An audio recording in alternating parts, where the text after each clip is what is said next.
Hello everyone, एक बार फिर से आप सभी का क्रेजी जीके ट्रिक के वीकली करंट अफेयर की सीरीज़ में स्वागत है।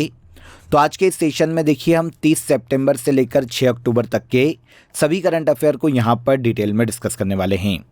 सेशन बहुत ही इंपॉर्टेंट है, इसलिए सेशन में एंड तक बने रहिए। पसंद आए तो लाइक और शेयर कर दीजिएगा। सारे क्वेश्चन इंपॉर्टेंट है, इसलिए एक एक क्वेश्चन को ऐड कीजिए, नोट कीजिए। सबसे पहला क्वेश्चन देखिए, 70वें राष्ट्रीय फिल्म पुरस्कार समारोह में दादा साहब फाल्के अवार्ड से किसे सम्मानित किया जाएगा।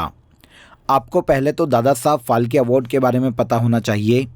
1969 में भारत सरकार के द्वारा दादा साहब फाल्के अवार्ड की शुरुआत की गई थी फिल्मों में आजीवन योगदान के लिए।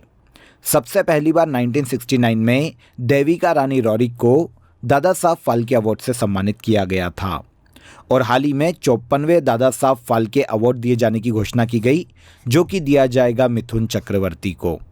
तो 2024 में दादा साहब फाल्के अवार्ड से किसे सम्मानित किया जा रहा है? मिथुन चक्रवर्ती को। यह 54th दादा साहब फाल्के अवार्ड है। इससे पहले 2023 में वहीदा रहमान को 53वें दादा साहब फाल्के अवार्ड से सम्मानित किया गया था। मिथुन चक्रवर्ती को याद रखिएगा कि 2024 में इसी साल पद्म भूषण से भी सम्मानित किया गया है। तो दो उपलब्धियां हो जाती है, दादा साहब फाल्के अवार्ड 2024 और पद्म भूषण 2024 भी मिथुन चक्रवर्ती को दिया गया। भारत सरकार के सूचना और प्रसारण मंत्रालय के द्वारा दादा साहब फाल्के अवार्ड प्रदान किया जाता है। सेकेंड क्वेश्चन पर आइए, 2024 में आईफा पुरस्कार समारोह में किस फिल्म ने बेस्ट फिल्म का पुरस्कार जीता है? पहले तो ये याद रखिए कि 2024 में आईफा पुरस्कार समारोह का जो आयोजन है अबू धाबी में किया गया। इस साल देखिए आईफा 2024 में संदीप रेड्डी वांगा की जो फिल्म है एनिमल, जिसके वो डायरेक्टर हैं, इस एनिमल मूवी को बेस्ट फिल्म का अवार्ड दिया गया है। वैसे यहाँ पर हमें आईफा अवार्ड में सारे पुरस्कारों के बारे में कैजुअली पता होना चाहिए, तो यहाँ पर मैं आपको लिस्ट दे देता हूँ आईफा अवार्ड 2024 की। एक बार देख लीजिएगा। बेस्ट फिल्म का आईफा अवार्ड दिया गया एनिमल मूवी को। बेस्ट एक्टर शाहरुख खान जवान मूवी के लिए। बेस्ट एक्ट्रेस का अवार्ड दिया गया Rani Mukherjee Mrs Chatterjee versus Norway के लिए। Best director Vidhu Vinod Chopra 12th fail movie के लिए। बेस्ट सपोर्टिंग एक्टर हैं अनिल कपूर एनिमल मूवी के लिए। बेस्ट सपोर्टिंग एक्ट्रेस की बात करें तो ये शबाना आज़मी हैं रॉकी एंड रानी की प्रेम कहानी के लिए। Best actor in negative role Bobby Deol Animal movie के लिए। Best singer male Bhupinder Babbal Arjan Vailly Animal का सॉन्ग है। Best singer female Shilpa Rao Chaleya song के लिए। और outstanding contribution to Indian cinema Jayanti Lal Gada और हेमा मालिनी। तो ये आईफा 2024 के विनर हैं। एक बार देख लीजिएगा, पॉज करके नज़र मार लीजिएगा, क्योंकि यहाँ से क्वेश्चन आपको पूछे जाने वाले हैं।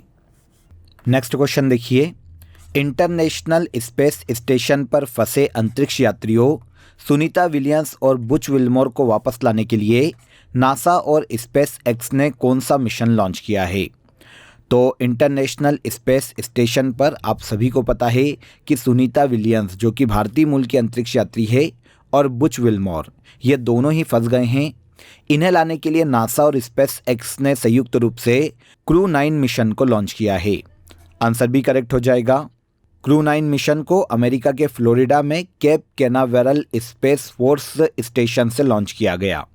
सुनीता विलियम्स और बुच विल्मोर पिछले 5 महीने से देखिए इंटरनेशनल स्पेस स्टेशन पर ही फंसे हुए हैं। 5 जून को बोइंग कंपनी के स्पेसक्राफ्ट स्टारलाइनर से ये इंटरनेशनल स्पेस स्टेशन गए थे। वैसे तो इनको 8 दिन के अंदर ही लौटना था, लेकिन जो स्टारलाइनर है उसमें कुछ प्रॉब्लम आ गई तकनीकी, तो टेक्निकल प्रॉब्लम के कारण वो वापस नहीं आ पाए और अब उन्हें लेने के लिए नासा और स्पेस एक्स ने संयुक्त रूप से क्रू 9 मिशन को लॉन्च किया है। सशस्त्र सेना चिकित्सा सेवा की पहली महिला महानिदेशक किसे नियुक्त किया गया? तो सर्जन है वाइस एडमिरल आरती सरीन, जिन्हें हाल ही में सशस्त्र सेना चिकित्सा सेवा की पहली महिला महानिदेशक के रूप में नियुक्त किया गया। देखिए, सशस्त्र सेना चिकित्सा सेवा की बात करें तो भारत में थल सेना, नौसेना और वायुसेना इनकी एक चिकित्सा सेवा है, हेल्थ सर्विस है, जिसके महानिदेशक के रूप में नियुक्त किया गया है सर्जन वाइस एडमिरल आरती सरीन को। यहाँ पर आंसर हो जाएगा आंसर डी। यहाँ पर देखिए क्वेश्चन इंपॉर्टेंट इसलिए हो जाता है क्योंकि इस संस्था की ये पहली महिला डायरेक्टर जनरल है और नॉर्मली ऐसे एग्ज़ाम में क्वेश्चन पूछे जाते हैं। 46वीं महानिदेशक के रूप में इन्होंने ज्वाइन किया है। इनके पहले लेफ्टिनेंट जनरल दलजीत सिंह इस स्थान पर थे, इस पद पर थे, जिनका स्थान लिया है सर्जन वाइस एडमिरल आरती सरीन ने। तो आर्म्ड फोर्स मेडिकल सर्विस की पहली महिला महानिदेशक कौन? वाइस एडमिरल आरती सरीन। अब आ जाइए फ्रेंड्स, आप सभी को आज का ऑफर ऑफ द डे बता देता हूँ। आप सभी के लिए साइंस की लाइव क्लासेस स्टार्ट हो गई है। तो बाईलिंगुअल साइंस की लाइव क्लासेस आपके लिए अवेलेबल है। आपको लिंक मैंने डिस्क्रिप्शन में दे दी है, वहाँ पर जाकर आप इसे ईजिली अवेल कर सकते हैं। इसके अलावा अगर आप साइंस के साथ इन्वायरमेंट, साइंस एंड टेक्नोलॉजी को भी ज्वाइन करना चाहते हैं तो ये भी आपके लिए लाइव क्लासेस है। इसकी भी लिंक आपको डिस्क्रिप्शन में मिल जाएगी। तो दोनों ही कोर्सेस आप ज्वाइन कर सकते हैं। लाइव सेशन अगर आप नहीं देख पाते तो आपके लिए सारे सेशन रिकॉर्डेड क्लासेस में भी अवेलेबल हो जाएंगे। क्लास नोट्स मिल जाएंगे और टेस्ट प्रैक्टिस शीट भी आपको आपके कोर्स के अंदर ही अवेलेबल है। इसके अलावा अगर आप लास्ट टाइम रिवीजन करना चाहते हैं तो ट्रिक के माध्यम से आपको पूरा साइंस पढ़ाया गया है, उसकी भी लिंक आपको डिस्क्रिप्शन में मिल जाएगी। अक्षय सर के द्वारा आपको बहुत ही ईजी वे में साइंस को कवर करवाया गया है, उस कोर्स को भी आप ज्वाइन कर सकते हैं। तो तीनों की लिंक आपको डिस्क्रिप्शन में मिल जाएगी, आप वहां से इजीली अवेल कर लीजिए। और अगर आपकी कोई भी क्वेरी है तो यहाँ पर मैं आपको हेल्पलाइन नंबर मेंशन कर रहा हूँ, उस पर कॉल करके आप अपनी क्वेरी को सॉल्व कर सकते हैं। आई होप ऑफर अच्छा लगा होगा। नेक्स्ट क्वेश्चन पर आते हैं। नेक्स्ट, क्लाउडिया शिनबाम ने किस देश की पहली महिला प्रेसिडेंट के रूप में शपथ ली? तो क्लाउडिया शिनबाम की बात करें, इन्होंने हाल ही में देखिए मैक्सिको की पहली महिला प्रेसिडेंट के रूप में शपथ ली है। मैक्सिको की प्रेसिडेंट बनने वाली ये पहली महिला है। इनके पहले राष्ट्रपति Andres Manuel Lopez Obrador Mexico के प्रेसिडेंट थे। इनके हटने के बाद मैक्सिको की पहली महिला प्रेसिडेंट के रूप में क्लाउडिया शिनबाम ने शपथ ली है। मैक्सिको के बारे में आपको पता होना चाहिए, उत्तरी अमेरिका महाद्वीप का एक देश है, नॉर्थ अमेरिका महाद्वीप का एक देश है। इसकी कैपिटल है मैक्सिको सिटी। ओके, इसकी सीमा स्पेशली हमको यूएसए से लगती हुई दिखाई देती है। क्लाउडिया शिनबाम मैक्सिको की पहली महिला प्रेसिडेंट के रूप में चुनी गई। पद्मश्री पुरस्कार से सम्मानित पप्पमल जी का निधन हो गया।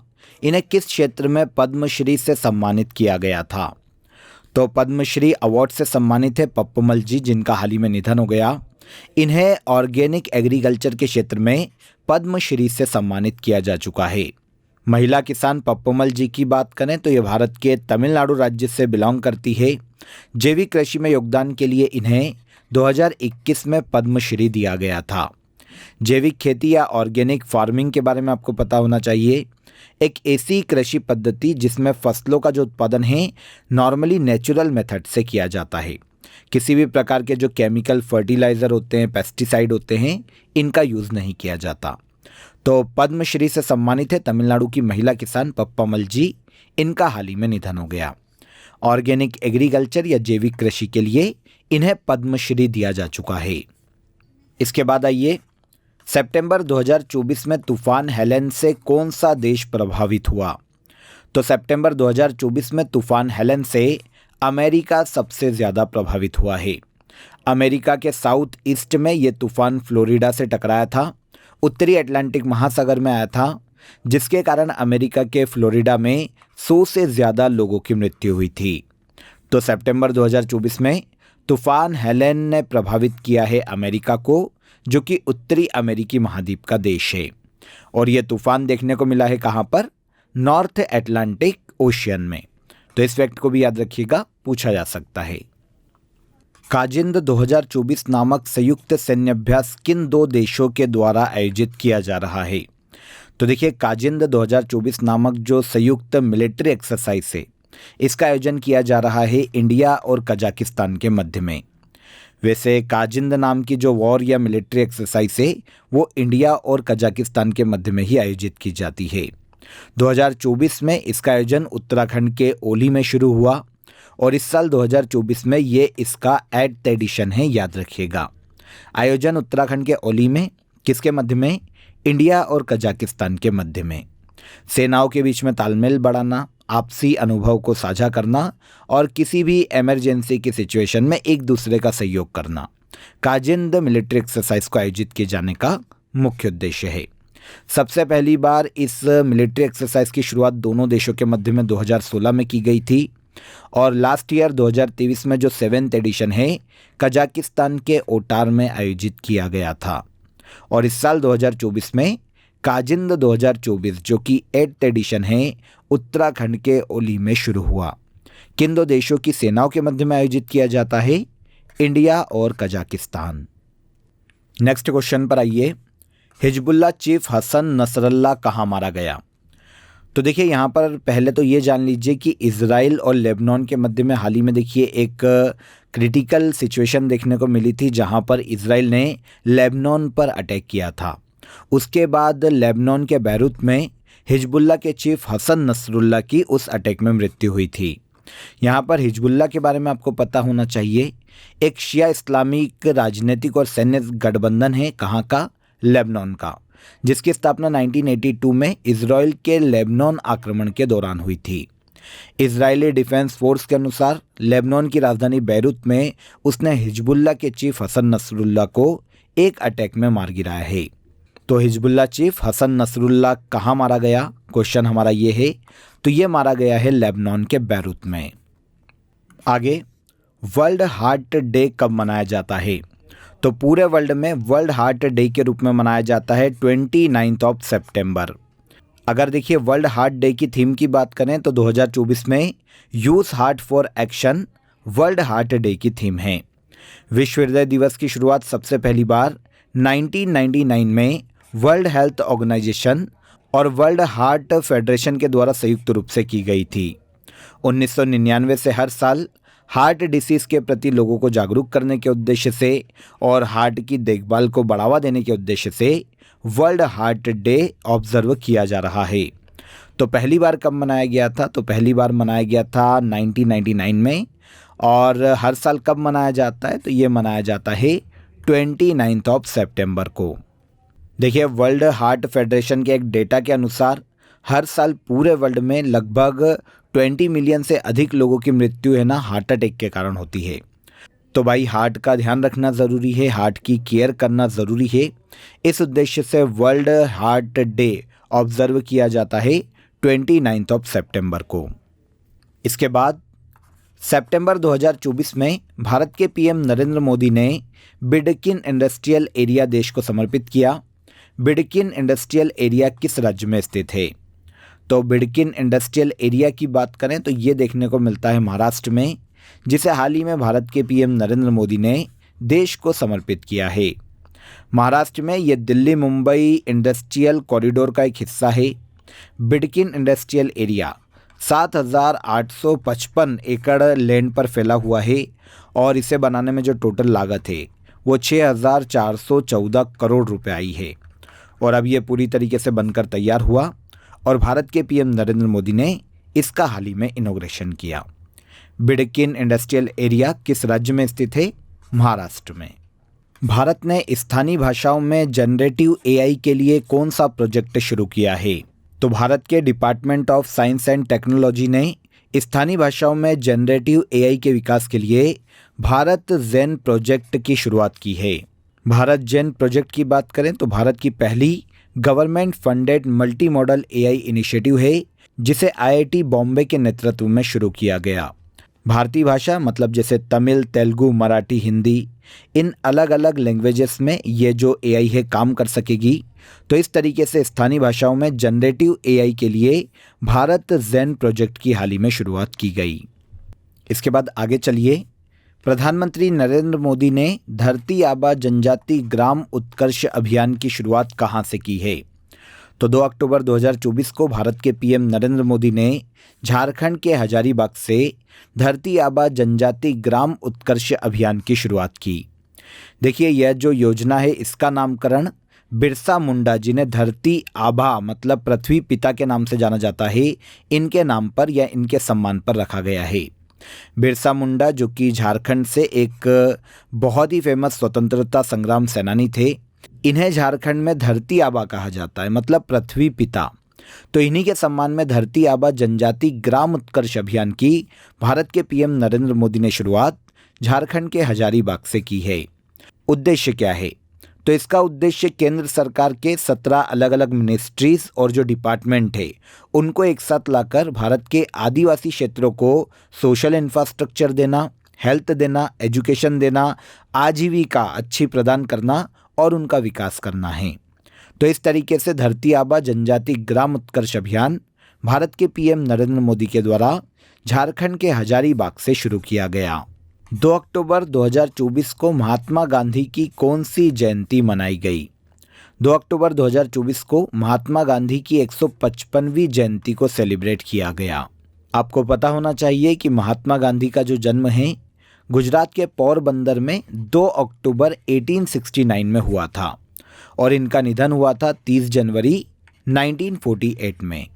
इनका समाधि स्थल राजघाट के नाम से जाना जाता है और माय एक्सपेरिमेंट विद ट्रुथ ये ऑटोबायोग्राफी है महात्मा गांधी की। तो 155वीं जयंती मनाई गई है महात्मा गांधी की 2 अक्टूबर 2024 को और इसी दिन लाल बहादुर शास्त्री की 120वीं जयंती को मनाया गया। तो दोनों याद रखिएगा, इंपॉर्टेंट है। लाल बहादुर शास्त्री की 120वीं जयंती मनाई गई और महात्मा गांधी की 155वीं जयंती को सेलिब्रेट किया गया। ICC women's T20 world cup 2024 का आयोजन किस देश में किया जा रहा है? ICC women's T20 world cup 2024 का आयोजन संयुक्त अरब अमीरात में 3 से लेकर 20 अक्टूबर तक किया जा रहा है। पहले देखिए इसका आयोजन बांग्लादेश में किया जाना था, लेकिन बांग्लादेश में शेख हसीना के तख्ता पलट के बाद इसे शिफ्ट किया गया आईसीसी के द्वारा यूएई में। तो आंसर यहाँ पर आंसर ए हो जाएगा। ICC women's T20 world cup ये याद रखिएगा नवा एडिशन है, 9th एडिशन है। संयुक्त अरब अमीरात में इसका आयोजन किया जा रहा है। संयुक्त अरब अमीरात में इसका आयोजन किया जा रहा है और टोटल 10 टीमें यहाँ पर पार्टिसिपेट कर रही है। सबसे पहली बार इस वर्ल्ड कप की शुरुआत की गई थी 2009 में और पहला टूर्नामेंट इंग्लैंड में खेला गया था और इंग्लैंड ने ही पहले टूर्नामेंट का खिताब अपने नाम किया। Last year 6th title Australia ने जीता, करंट चैंपियन है 2023 में। 6ठा टाइटल है ऑस्ट्रेलिया के पास ICC women's T20 world cup का। इसका आयोजन लास्ट ईयर 2023 में दक्षिण अफ्रीका में किया गया था और रनर अप भी दक्षिण अफ्रीका ही रही थी। और अब 2024 में ICC women's T20 world cup UAE में आयोजित किया जा रहा है। 9th world junior wushu championship 2024 में भारत ने कुल कितने मेडल जीते हैं? 9th world junior wushu championship 2024 का आयोजन ब्रुनेई में हाल ही में किया गया, जिसमें भारत ने 2 गोल्ड, 1 सिल्वर और 4 ब्रॉन्ज मेडल के साथ टोटल 7 मेडल अपने नाम किए। यहाँ पर देखिए विश्व जूनियर वुशु चैंपियनशिप की बात करें तो वुशु के बारे में आपको पता होना चाहिए। चीन का एक पारंपरिक खेल है वुशु। इसकी प्रतियोगिता होती है। 2006 में इसकी शुरुआत की गई थी और आयोजनकर्ता इंटरनेशनल वुशु महासंघ है। 2024 में ब्रुनेई में आयोजित किया गया 9th world junior wushu championship का भारत ने 7 मेडल यहाँ पर अपने नाम किए। आगे आइए, अक्टूबर 2024 में आईसीसी ने किस देश के खिलाड़ी प्रवीण जयविक्रमा पर प्रतिबंध लगाया? तो अक्टूबर 2024 में आईसीसी ने प्रवीण जयविक्रमा पर प्रतिबंध लगाया है, जो कि श्रीलंका के तेज गेंदबाज हैं। आईसीसी के एंटी करप्शन कोड के उल्लंघन के कारण प्रवीण जयविक्रमा पर प्रतिबंध लगाया गया है। कहाँ के खिलाड़ी हैं? श्रीलंका के। वर्ल्ड ग्रीन इकोनॉमी समिट 2024 का आयोजन किस देश में किया गया? वर्ल्ड ग्रीन इकोनॉमी समिट 2024 का हाल ही में आयोजन संयुक्त अरब अमीरात के दुबई में किया गया। देखिए फ्रेंड्स, इसकी थीम की बात करें तो empowering global action, unlocking opportunity and advancing process 2024 में वर्ल्ड ग्रीन इकोनॉमी समिट की थीम है। उद्देश्य क्या है या इसका काम क्या है? फोरम का उद्देश्य पर्यावरण से जुड़ी समस्याओं का समाधान ढूंढने के लिए दुनिया के जितने भी लीडर्स हैं, जितने भी एक्सपर्ट्स हैं, उनको एक साथ लाना। तो यहाँ पर स्पेशली देखिए जलवायु को इफ़ेक्ट करने वाले जो मुद्दे हैं उन पर चर्चा की जाती है वर्ल्ड ग्रीन इकोनॉमी समिट में। 2024 में इसका आयोजन कहाँ किया गया? संयुक्त अरब अमीरात में।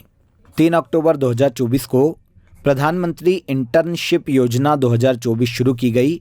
प्रधानमंत्री इंटर्नशिप योजना 2024 के तहत हर माह कितना स्टाइपेंड दिया जाएगा। तो देखिए, पहला फैक्ट तो ये नोट कीजिएगा कि 3 अक्टूबर 2024 को शुरू की गई क्या, प्रधानमंत्री इंटर्नशिप योजना। देखिए, यह एक प्रकार की स्किल ट्रेनिंग स्कीम है फ्रेंड्स, जिसका लक्ष्य पूरे भारत में टॉप 500 कंपनीज में इंटर्नशिप के माध्यम से 1 करोड़ युवाओं को ट्रेनिंग प्रदान करना, उन्हें स्किल सिखाना और उन्हें सशक्त बनाना है। यह योजना 2 फेज़ में नॉर्मली चलाई जाएगी। पहले फेज़ में 30 लाख युवाओं को ट्रेनिंग दी जाएगी और दूसरे फेज़ में 70 लाख युवाओं को ट्रेनिंग दी जाएगी। इस योजना के लिए जो एज होना चाहिए स्टूडेंट की या किसी भी व्यक्ति की, वो 21 से लेकर 24 वर्ष होनी चाहिए। और इस योजना के तहत केंद्र सरकार जो सीखने वाले छात्र हैं, जो लोग हैं, उन्हें हर माह 5,000 रुपये का स्टाइपेंड प्रदान करेंगे। तो स्टाइपेंड एक प्रकार की स्कॉलरशिप समझिए आप। तो 5,000 रुपये का स्टाइपेंड दिया जाएगा प्रधानमंत्री इंटर्नशिप योजना 2024 के तहत। शस्त्र रामानुजन पुरस्कार 2024 से किसे सम्मानित किया जाएगा। 2024 का शस्त्र Ramanujan award Georgia institute of technology, America के मैथमेटिशियन हैं अलेक्जेंडर दुन, इन्हें दिया जाने वाला है। याद रखिएगा, शस्त्र रामानुजन अवार्ड मैथमेटिक्स के क्षेत्र में योगदान के लिए दिया जाता है। Shanmugam academy of art science technology and research, जो कि तमिलनाडु का एक इंस्टीट्यूट है, जिसे शॉर्ट में शस्त्र कहा जाता है, इसने शस्त्र रामानुजन अवार्ड की शुरुआत की थी 2005 में और इसी के द्वारा वर्ल्ड के बेस्ट जो मैथमेटिशियन हैं उन्हें यह अवार्ड दिया जाता है। 2024 में शस्त्र रामानुजन अवार्ड अलेक्जेंडर दुन को दिया गया। ये अमेरिका के मैथमेटिशियन हैं। किस क्षेत्र में दिया जाता है, तो ये गणित के क्षेत्र में दिया जाने वाला अवार्ड है। इसके बाद 95th Murugappa gold cup hockey tournament 2024 का खिताब किसने जीता। पहले तो यहाँ पर यह नोट कीजिएगा कि मुरुगप्पा गोल्ड कप हॉकी का टूर्नामेंट है फ्रेंड्स। इस साल 2024 में 95 Murugappa gold cup hockey tournament का आयोजन तमिलनाडु में किया गया, जिसमें देखिए फाइनल में भारतीय रेलवे ने इंडियन ऑयल कॉरपोरेशन को हराकर Murugappa gold cup hockey tournament अपने नाम किया है। तो 95 Murugappa gold cup hockey tournament 2024 का खिताब इंडियन रेलवे ने अपने नाम किया। 95वां एडिशन है, जिसमें देखिए टोटल 10 टीमों ने पार्टिसिपेट किया है। विनर रही Murugappa gold cup hockey tournament 2024 में इंडियन रेलवे और रनर अप हो जाती है इंडियन ऑयल कॉरपोरेशन। सबसे पहली बार हॉकी के इस टूर्नामेंट की शुरुआत 1901 में की गई थी। महात्मा गांधी की 155वीं जयंती पर किस राज्य में देश के पहले बापू टावर का इनॉग्रेशन किया गया। तो 2024 में अभी मैंने आपको बताया महात्मा गांधी की 155वीं जयंती मनाई गई, जिसमें देश के पहले बापू टावर का जो इनॉग्रेशन है भारत के बिहार राज्य में वहाँ के सीएम नीतीश कुमार के द्वारा किया गया है। महात्मा गांधी से संबंधित जितने भी इन्फॉर्मेशन हैं वो सभी बापू टावर में मौजूद है। 2018 में इसका फाउंडेशन स्टोन रखा गया था और अब 2024 में इसका इनॉग्रेशन बिहार राज्य में बिहार के सीएम नीतीश कुमार के द्वारा किया गया। तो आंसर हो जाएगा आंसर बी। आगे आइए, भारत ने अंतर्राष्ट्रीय ऊर्जा दक्षता हब में शामिल होने को मंजूरी दी।